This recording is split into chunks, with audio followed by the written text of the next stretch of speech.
welcome to March's staff meeting. Everyone's here.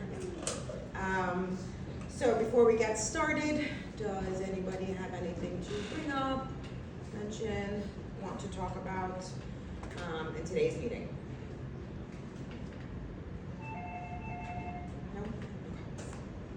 So, a couple of things. First, we're going to talk about the weekly wrap-up and how it's going. So if you all open up your weekly wrap-up to last week, so 2/23. Okay, so hopefully it never happens again that we have to close down, but it will happen on if you call out sick. Do not adjust the hours worked if you call out sick or if we close down. You can adjust the hours worked if you are scheduled for PTO, okay? So, and the reason for that is because it will affect your schedule efficiency. So, basically, if you were scheduled for 40 hours and we closed on Monday, right? You actually worked 32 hours, but you counted the patients that were scheduled on Monday. So if you had 60 patients scheduled, and then you brought it down to 32 hours, and then you saw 50 patients, it showed that you saw 50 patients in 32 hours, which is a really high schedule efficiency, but that's not an accurate reflection. Because technically, we didn't reschedule all those people, we canceled them, and if we did reschedule them, they'll be showing up later on.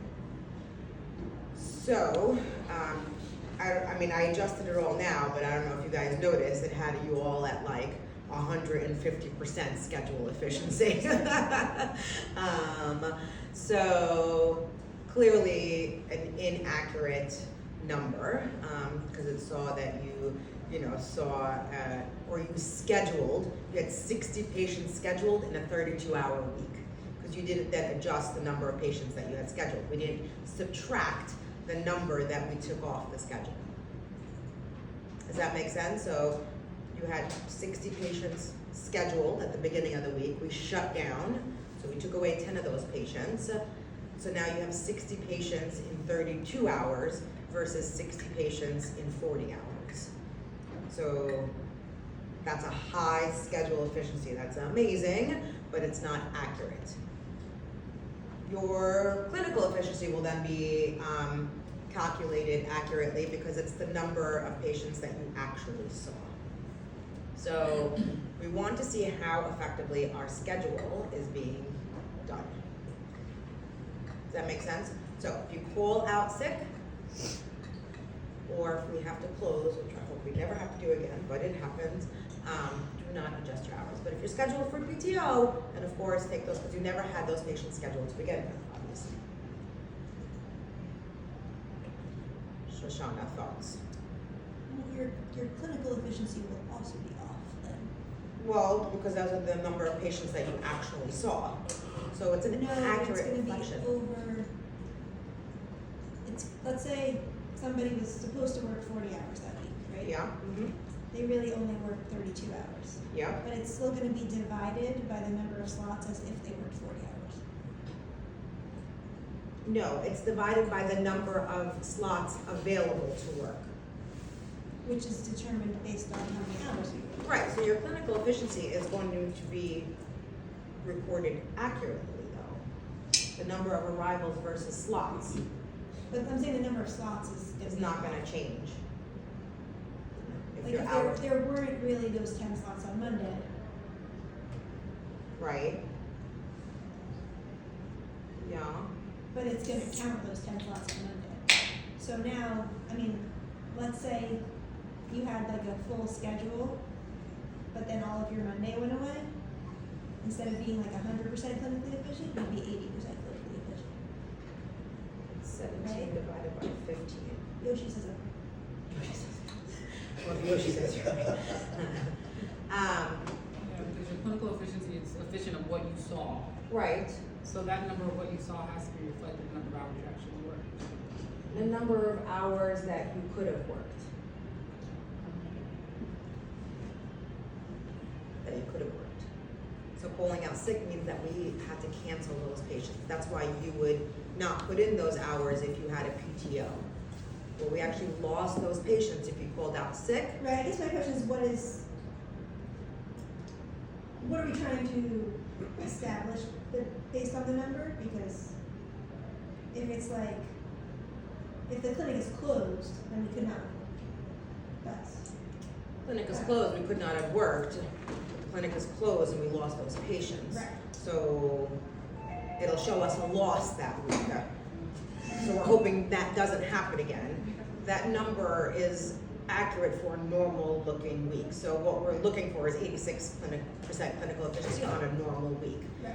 But I don't want it to show 86 or 90% clinical efficiency on a week that we closed or that PT called out sick, because it's an inaccurate reflection. So for a normal week, that's the way it should be. Right, no, for Yeah, normal. yeah. I'm more worried about the schedule efficiency because that it jumped the numbers up dramatically. So, And since your productivity bonus is based on that, it's an inaccurate reflection of that. Okay. so I guess what we're doing is we're walking back before when people called out sick, or, they took away those hours and took away the number of patients that were canceled, like if they couldn't work, come in. So we're no longer doing that. Say that again? So before, when people called out sick, like for example, Keena today, assuming she's not here, what she's going to do is she's going to put that she worked, 36 minus 8 hours this week. Right. And then when she goes at the end of the week, how many patients did she see? She'll take that original number and minus the 14 or 15 You're not patients. gonna minus anything with Right, the so we're not number. doing that anymore. No, yes, so number of hours worked will remain the same, and the number of patients that she had scheduled will remain the same, yes, because it was reflecting inaccurately that.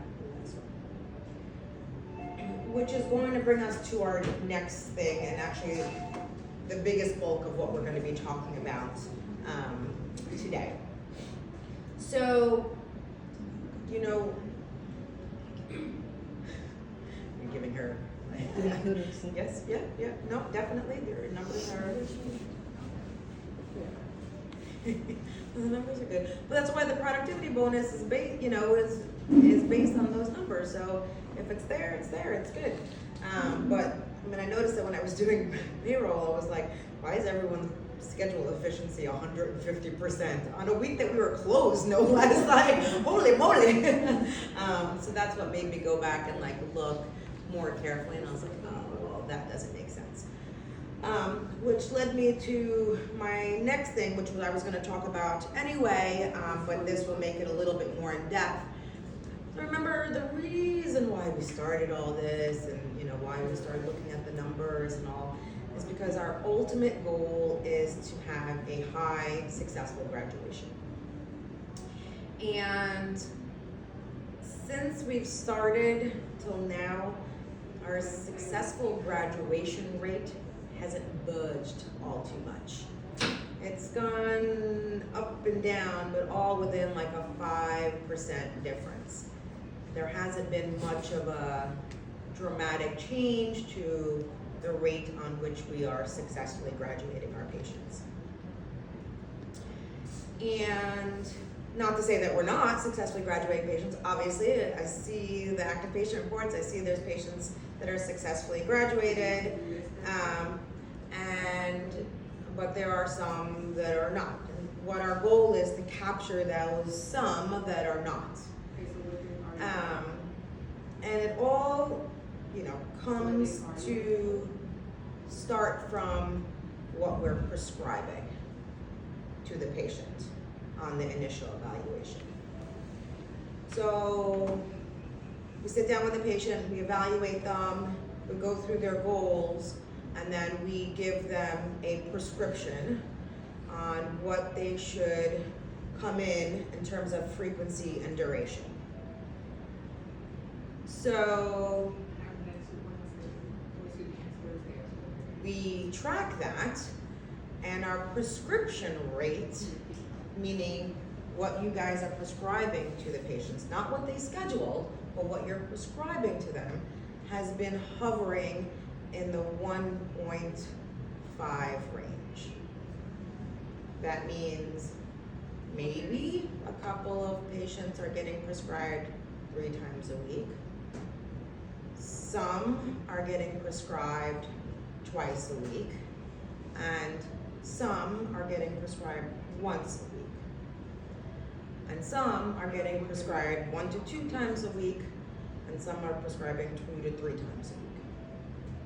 And so on average, when we take everybody's successful rehab plans and we plug them in, the average is coming out in the 1.4, 1.5 range.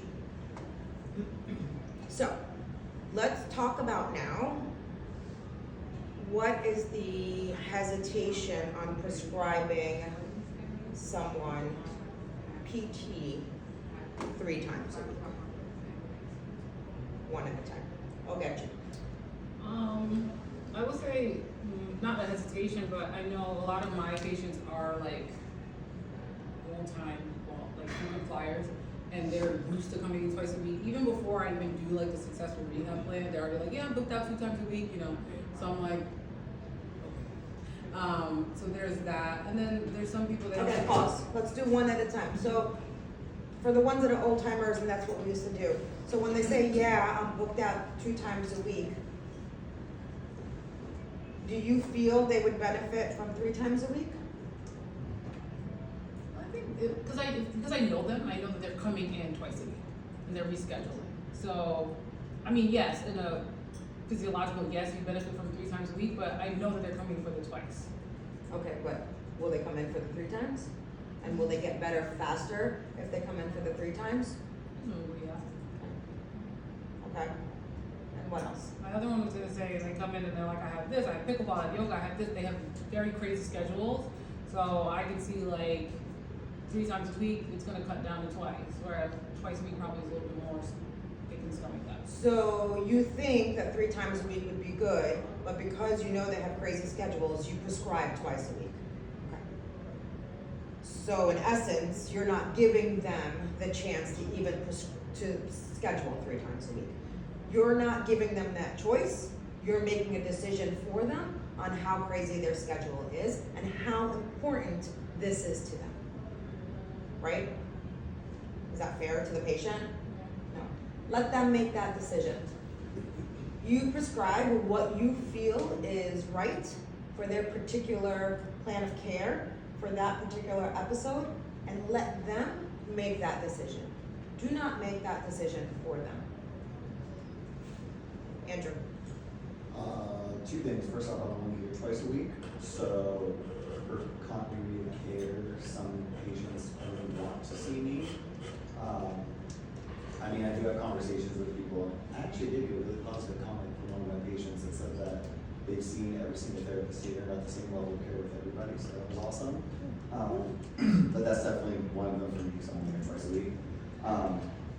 And then I guess for me, the other one was, I've always thought about it and been taught that like 3 times a week is more preserved for post-surgical, like directly after surgery when you have to work on them a lot, versus normal kind of orthopedic things where twice a week you see them. So I think that's just something that I was always taught, so that's what I've gone by. Do you go to the gym, Andrew? How often do you go to the gym? 4 to 5 days a week Why? to work out. Right, why 4 to 5 times a week? Because I do different muscle groups on each day. Okay. And the more you go, the stronger you get? If you were to just do twice a week, do you think you would get strong but at a slower rate? Well, they're doing home exercises too every day, presumably.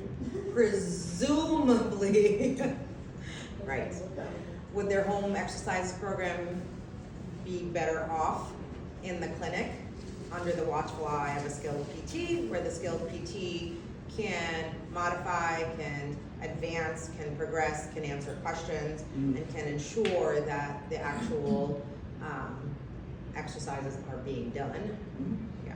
So my only question would be, and I haven't seen any studies about it, but with the limit in how many sessions we're allowed to see with a patient, is it more beneficial to do 3 sessions a week over a shorter period of time versus twice a week for a longer period of time? Well, you answer that for me. What do you think? I mean, have 2 answers for that, but first, you answer that for me. What do you think? In your clinical expertise, in your education level, do you think doing 3 times a week on a shorter period of time versus twice a week over a longer period of time, which one is better? I mean, from like a tissue healing perspective, where it takes a longer period of time, I would say that. Twice a week over a longer period of time? Just thinking physiologically from like tissue healing times, bone healing times, things like that, where it takes X amount of weeks for that to happen as a part of the healing process, I would tend to think that. Okay. And so do you think if they did 3 times a week over a long period of time, that would be even better? Can we do them that many sessions though? If we answer the question, Yeah. if we did 3 times a week over a longer period of time, would that get them better? Yeah, definitely. Yeah. Why do post-op patients, why do we reserve 3 times a week for post-op patients? From my line of thinking, at least it was because they require more hands-on work, and or they're in higher pain levels that require either our hands-on work modalities or what have you that they can't do at home. So your patient that's coming in with low back pain and has a lot of pain and can't do what they want to do should be given the same level of care as the post-op patient. The post-op patient shouldn't be given priority or more focus just because they had surgery. Still equivalent levels of pain and equivalent goals to get to. And so if you feel that being with a post-op patient 3 times a week would be more beneficial, then your back pain should have that same level of thinking. On to your other question in terms of can we, with the number of visit limitations, that's not our issue and not our problem to solve, right? We're the clinical expertise, not the mathematical, not the financial. We don't know what their financial basis is, and we're not here to make those decisions for them. You give the recommendation based on clinical decisions, not financial, not on number of visits available, none of that, just clinical. So if you feel the patient would benefit from 3 times a week over the course of 4 to 6 weeks, then that's what you should prescribe, regardless of what their insurance says or what you think that their financial situation is. Because we don't know anybody's financial situation, or what they're capable of, or what they want to do, or what they're willing to do to get better. 3, yes, you're only here twice a week, but that shouldn't be a reason to prescribe twice a week. I know patients say that they want continuation of care, and I agree with that. That's why we don't double book or have patients come in and see whomever is available, that sort of thing. But that shouldn't be a reason why you don't prescribe 3 times a week, because I'm only here twice a week. You prescribe 3 times a week and have the patient decide what they want to do with that 3rd one. And they'll decide.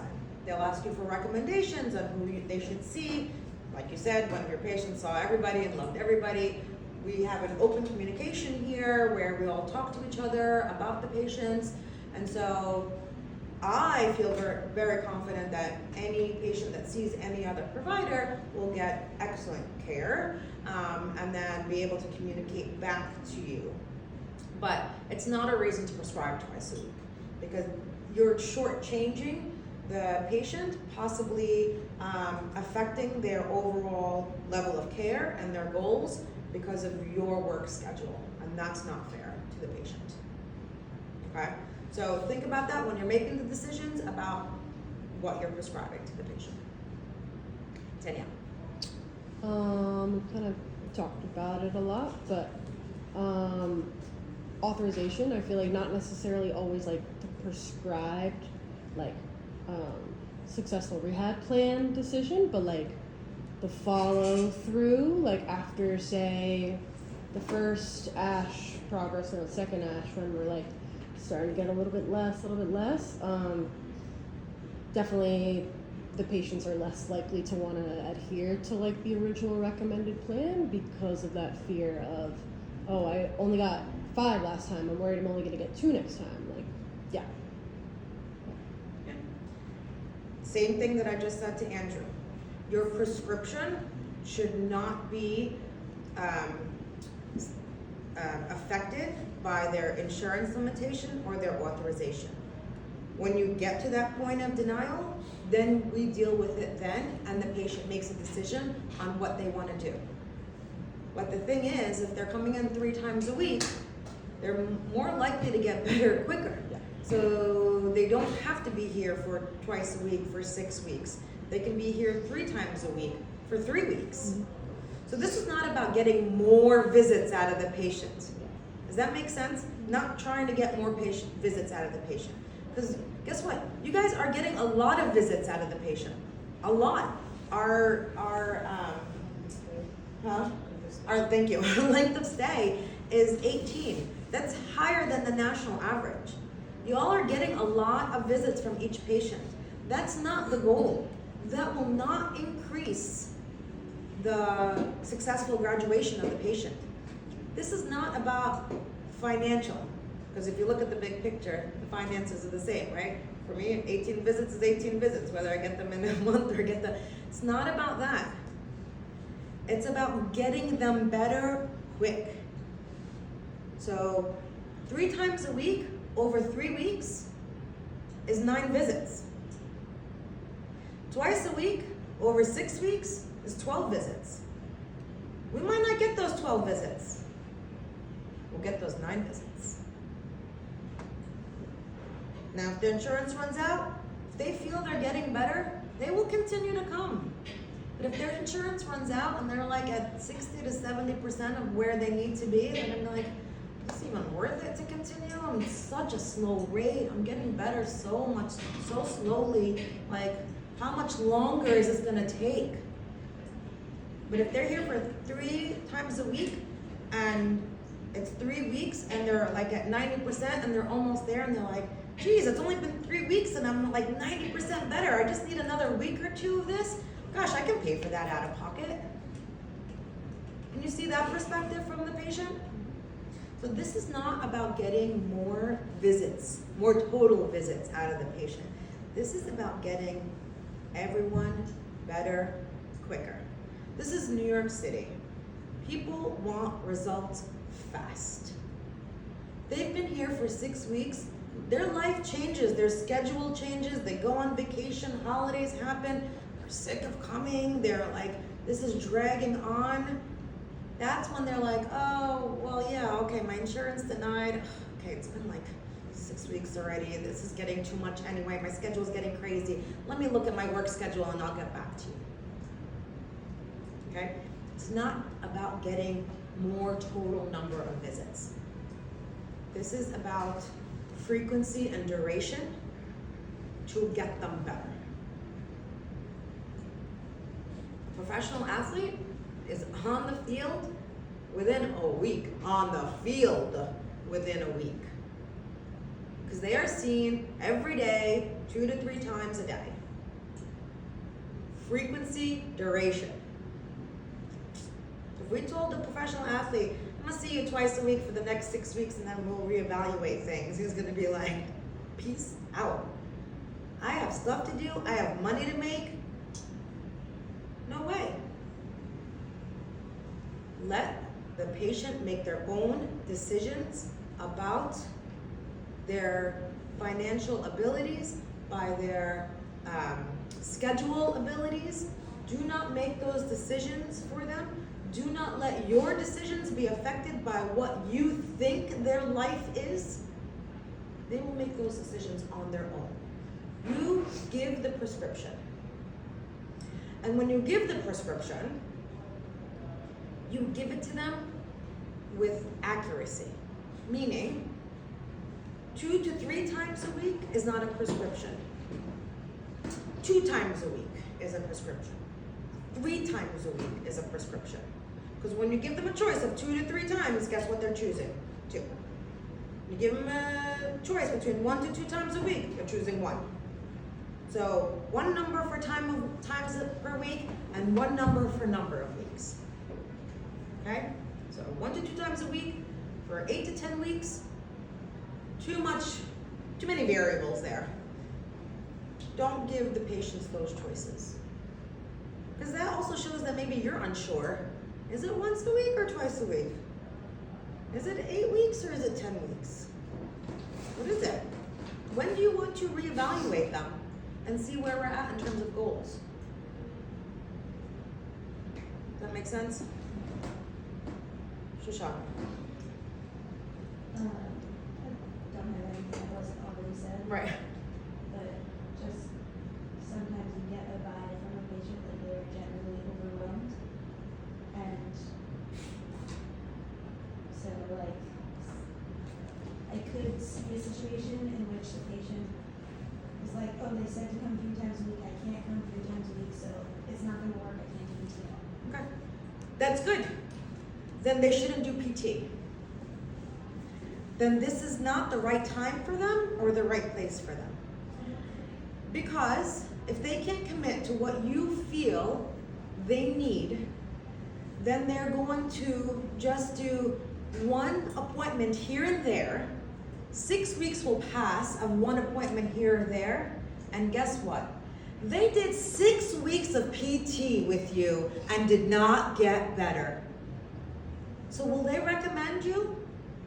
They didn't get better in 6 weeks. They're not mentioning they came once every other week. So do you see the difference in it?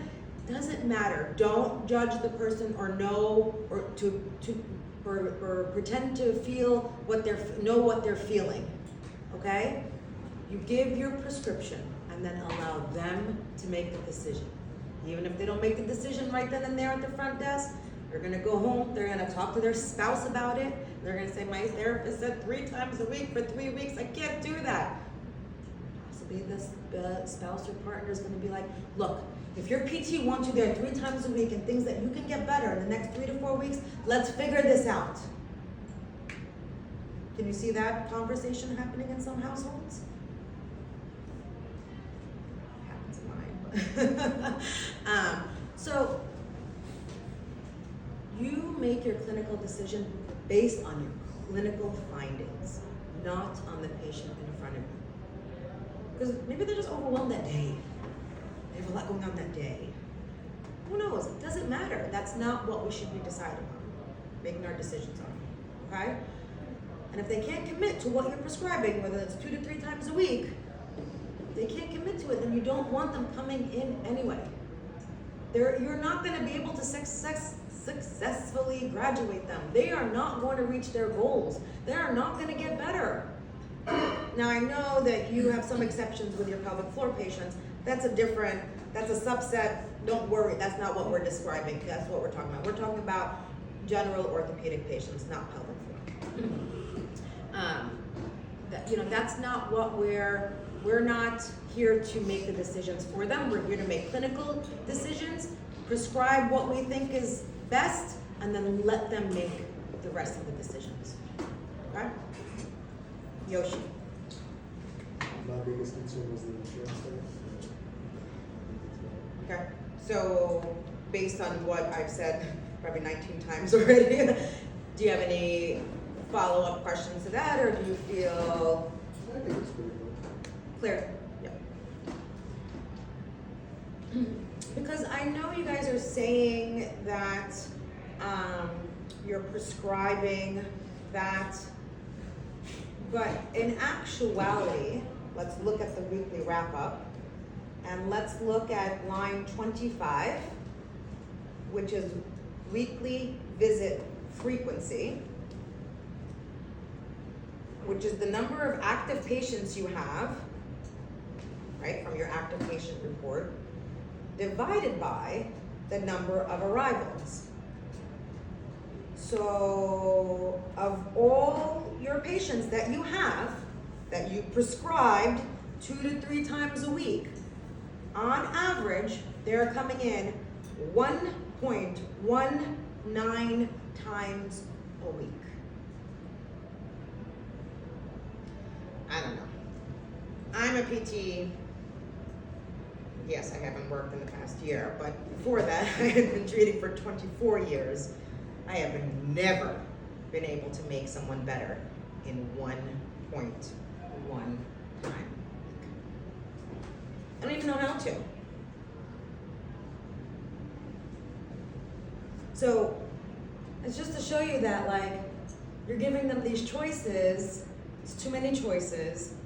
They're choosing the lesser amounts. You're prescribing 1 to 2 times a week. Some are choosing 1 time a week. Some are choosing 2 times a week. The ones that are choosing 2 times a week, the majority are canceling one of those appointments, and so are ending up coming in 1 time a week. So the majority of our patients are coming in 1 time a week. I mean, these are pure numbers. These are not like, oh, I feel like our patient, even though it feels like our patients are coming in a lot, right? But it's unless our active patient number is completely wrong, it's not. You guys are looking at it on a weekly basis. You're keeping an accurate account. You're recording it accurately. If you saw the patients in your active patient report, if you saw the patients 2 or 3 times a week, for real saw them 2 or 3 times a week, we would have over 500 patients in this clinic, which we wouldn't be even able to fill. We would be beyond capacity. And that's not the case, right? We are not beyond capacity. There are plenty of holes in our schedule. There are plenty of openings. We wouldn't be able to fit in a single eval. Imagine that, no evals on your schedule. Yoshi, how'd you feel last night with 2 evals? So good. So good. It was like 9 o'clock last night. I was coming back here to wash my hands. I was like, ah! What are you doing here? 2 evals. Okay. Imagine no evals.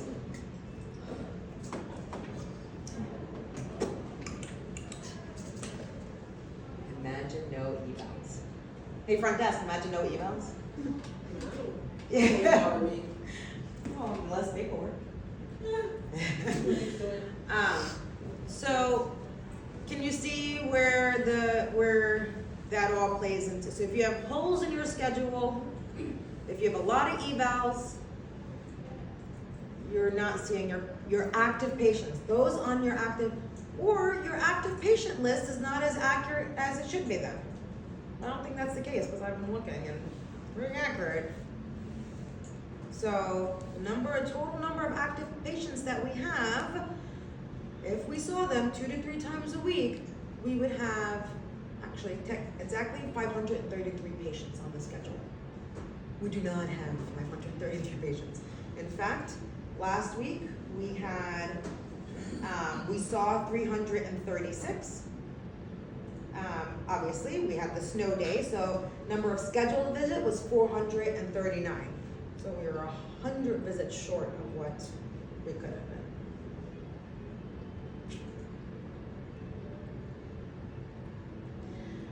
Again, I want to make sure that you're hearing me in terms of why I'm saying this.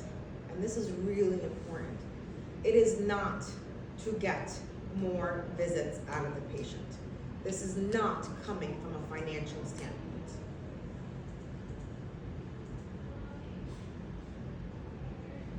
So you actually won't. Or again, our length of stay is high. It's 18. Average is 16. It's not about seeing them for more visits overall. In fact, you might even see them for less visits overall. Imagine me, the owner, saying that. See your patients less overall, but not less in the week. Let it be that we don't have room for evals. It's okay. I'm okay with that.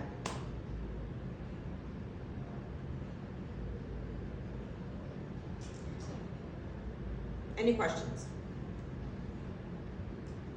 Just in terms of the active patient number, Yep. if we have patients on our active patient list who you know are like on vacation for 3 weeks, and you don't want us to have the on-hold section anymore, can we subtract those, or should we subtract those from the number that we put in? On hold for 3 weeks, are they scheduled after 3 weeks? Yeah. Then they're a part of the, they're not the number for next week, but they're eventually the number. That's why we do the projections. No, if they have an actual appointment on the schedule, we keep them on, yeah. If they are not scheduled because they're on vacation for 3 weeks, one, that's a problem, because our schedule is open. But they should not be, it's not that you shouldn't have anybody on hold. There's an on hold section, but the ones that were on hold at that point when we talked about it was like, on hold, getting an MRI, and the MRI was 2 weeks ago, and they're still on hold. My purpose of that is like, what are we doing with these on hold patients? How much longer are they on hold? Their MRI was 2 weeks ago. We need to move on from this. You can have an on hold, but it needs to be like someone you're on top of. I saw people that were on hold for 3 months. That's not on hold, that's out, right? So the on hold itself is not an issue, it's the follow-up with the on hold. But if they're scheduled for, I mean, you shouldn't have 8 patients that are on vacation for 3 weeks with no appointments. If it's 1 or 2, that's not gonna make or break your overall visit frequency. It's 1.1 right now as a clinic.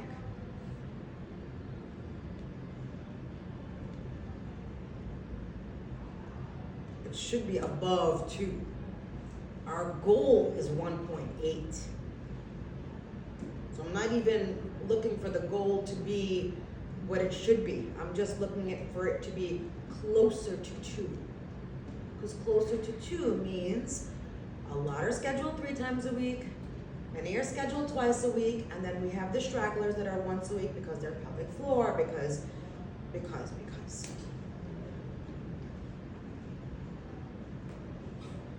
sense? Any questions on that? So, moving forward, when we get the successful rehab plans and you're talking it over with the patient, really think about what you're prescribing and really have your decision making be clinical, not emotional, and not based on what you feel that would be best for the patient. Let the patient decide what's best for their health. Patients will move earth, wind, and fire to get better. They'll figure it out.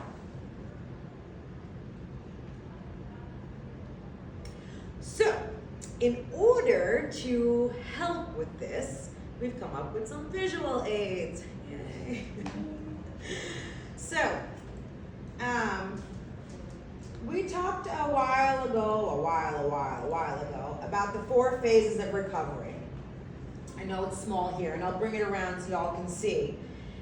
But we talked about this, about like when you're talking to your patients about why they should be coming in so often and how long it will take because of what happens in the different phases of recovery.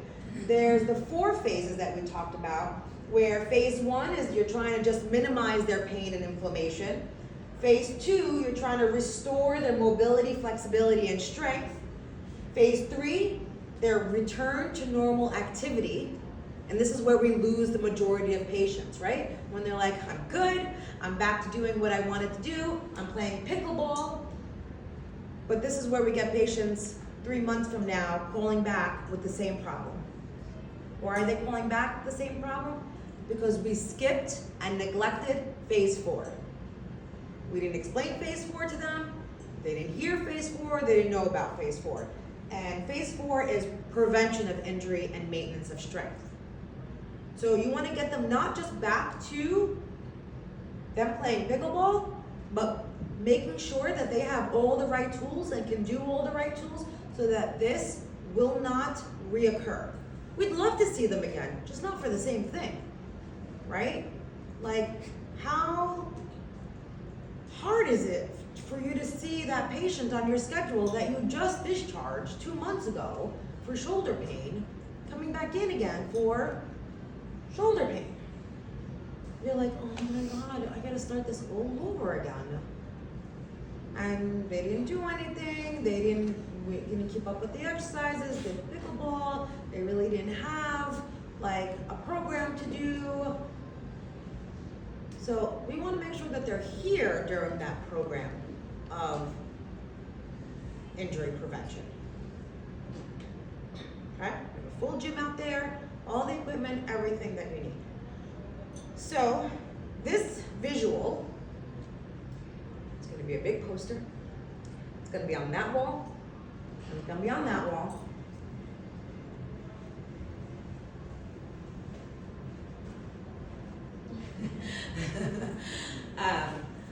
So that it's there whenever you need to refer to it during your sessions. But also, each new patient will get a postcard with this on it to keep and go home with and keep referring to whenever they need. We'll also have a stack here in case someone lost theirs, forgot it, you need to refer back to it again, you want to give them another one. And it shows the percent of recovery over the duration of number of visits. Now, the duration of number of visits is not exact. You know, you can't be like, well, on visit 4, I should be. It gives you a range. And look at that. Prevention of injury only goes up to 16. So we don't even need to be seeing our patients for 18 visits.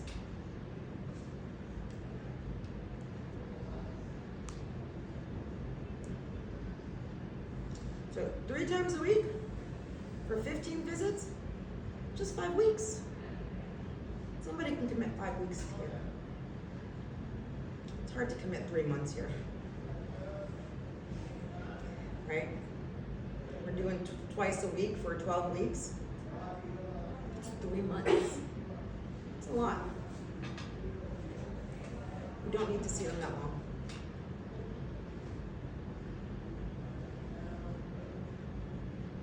So, any questions about this poster or the postcards?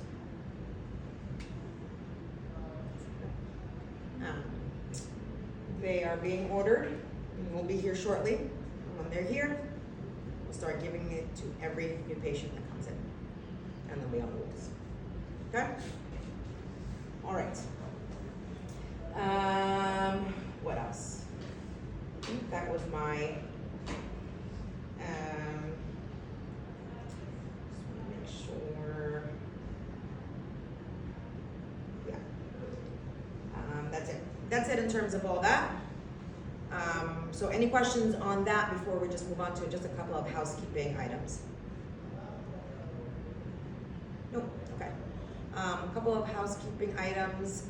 I've been told that when we are a little bit busier here on the clinic floor and we have to use the pelvic floor rooms, that if you're using the pelvic floor room for a patient that's not pelvic floor, please don't use the sheets.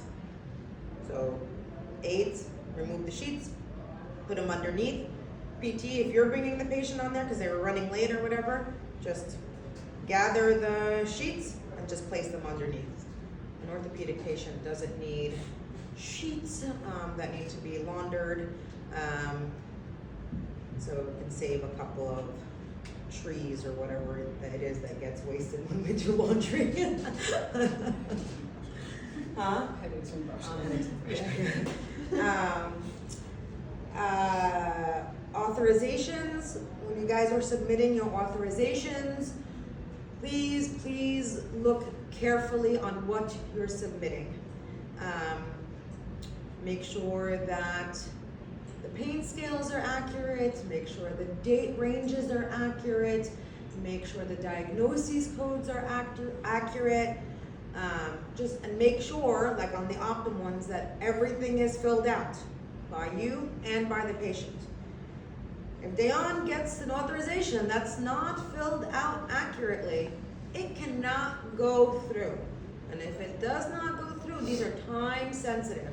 If it cannot go through, your patient will not be authorized to come in. And these insurance companies do not backdate authorizations. You can cry them a river, they don't care. Okay? So, look over everything on your ASH paperwork, on your Optum paperwork, your pain levels, important, your diagnosis codes, your patient portion where they're talking about their pain, your date ranges for ASH, those are important, number of visits. If you have any questions about date ranges, number of visits or anything, please bring them up to me or I'll get you, we'll go over them with you, okay? It's really important. And finally, we have a new aide joining us next week. New old aide. Oh, I was like, ooh. Next week? Yeah. Next week. Well, Carlos T is leaving us. When is it? Tomorrow? Tomorrow's your last day. And Carlos T is leaving us, but Carlos G is coming back. Carlos G is coming back with us. Just to let you know, everybody comes back. Nobody leaves for very long. Huh? Only have to bring Maria back. Oh, my queen. All right. Well, she's in PT school, so she'll be back as a PT. Come on, guys, get with the program. And bake. She can have time. Sometimes I bake. Oh, you just want her cookies? Is that why you're on? Brownies. Yeah. Around. Or what? Brownies.